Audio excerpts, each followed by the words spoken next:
Hurmatli kuzatuvchilar, bugun 22-aprel 2025-yil. Issiqxonamiz Surxondaryo viloyatida joylashgan. Termizda issiqxonamiz 26 sotix. Issiqxonamizga Syngenta kompaniyasining Malkanet tamaddurogaylari 25-dan 28-dekabr kunlari ekilgan. Hozirgacha 4 ta terim terishgan.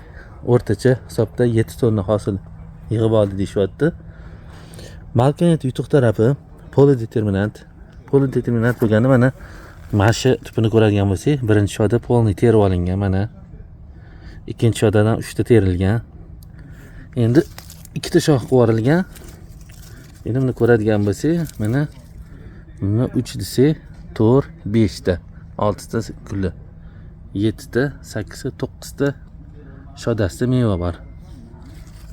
Bu gibridimizning yutuq taraflaridan biri. Ikkita shoxni bemalol ko'taradi. Bo'yi o'rtacha 1 metr, 1,5 metr atrofida bo'ladi. Shu holatiga 5 ta shoda meva qiladi. Agar ikkita shox qilsangiz 9 tagacha ham shoda qilsangiz bo'ladi bemalol. Yana buni yutuq tarafi erta pisharligida. Ko'chat ekilgandan keyin o'rtacha hisobda 65 kunda mevalari pishib yetiladi. Mevalari qizil, to'q qizil bo'ladi. Mana ko'radigan bo'lsak, bu yoqda bir xil joylarda ko'chatlar yo'q.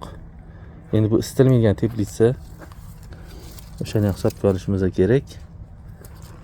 Lekin hosili zo'r. Hamma tipida hosillari bor. Ko'radigan bo'lsak, 100% hammasi ushlagan. Hosillari chiroyli, mevalari qizil. Sizlarga ham shu gibridlarni ekishlarni tavsiya berib qolamiz.